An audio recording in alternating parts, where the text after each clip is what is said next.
Dan pemirsa, untuk mengetahui informasi lebih lanjut terkait dengan misteri pembunuhan berantai ini, kita sudah terhubung dengan Kapolres Wonogiri AKBP Indra Waspada. Ya, selamat pagi Pak Indra. Ini kan melihat kasusnya cukup mengejutkan ya Pak ya. Baru terungkap setelah mencuri gergaji. Nah, ini apakah ada kemungkinan korban yang lain yang belum ditemukan atau sementara masih ada 2 korban saja Pak? Baik, terima kasih. Tentunya tadi kita sudah menyimak bersama berkaitan kejadian yang memang saat ini sedang viral di Kabupaten Wonogiri. 2 kasus besar yang saat ini kita tangani, pengukuhan kasus pembunuhan, yang mana kejadian tersebut sudah di masa lampau di tahun 2021 dan 2022.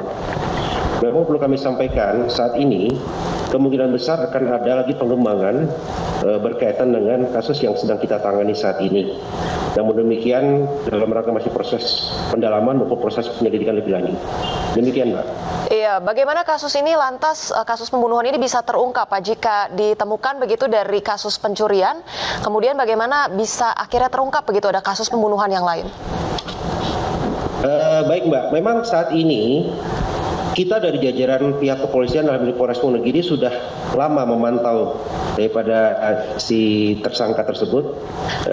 Bahkan pada saat kejadian itu di tahun 2021 dan 2022, pada saat itu juga kita sudah pernah menurunkan tim dari kita, baik dari jajaran Polda juga melakukan upaya pengecekan di lokasi.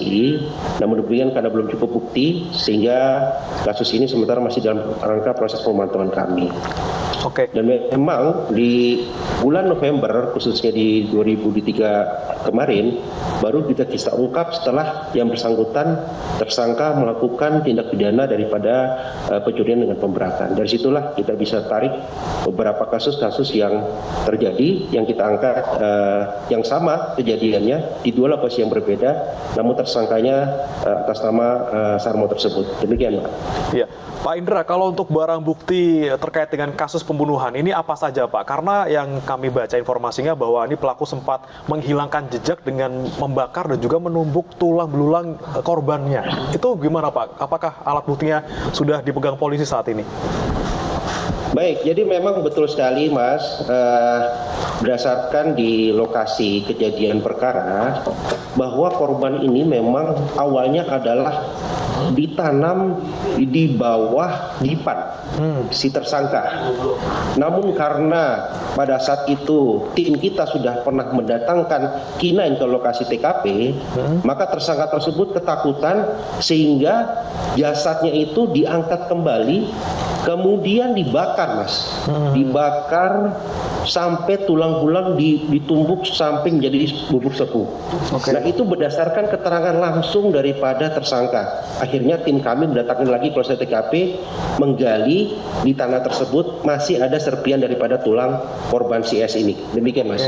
Baik, Pak, ini sebetulnya yang melatar belakangi aksi pembunuhan keji seperti ini itu betul-betul hanya dikarenakan masalah utang dan sengketa bisnis, atau ada masalah-masalah lainnya, dan rekam jejak pelaku ini secara psikologis sebetulnya seperti apa?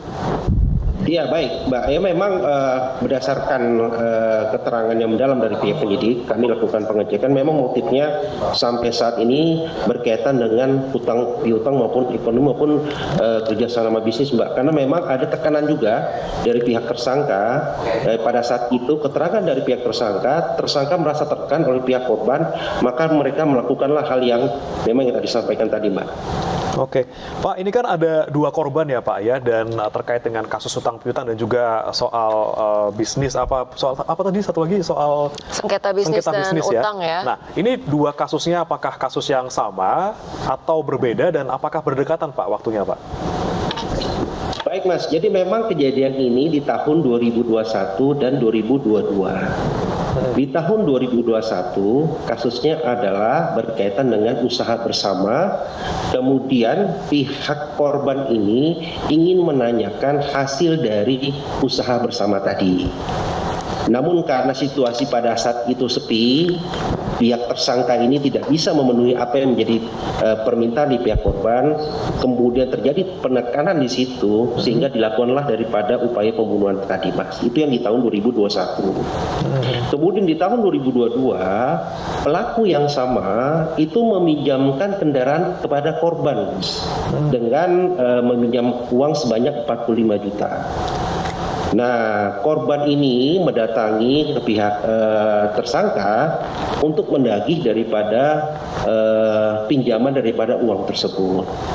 Uang tersebut sudah diserahkan, kemudian dalam perjalanannya dalam mobil si tersangka memberikan cairan racun serangga kepada si pihak korban di dalam mobil tersebut.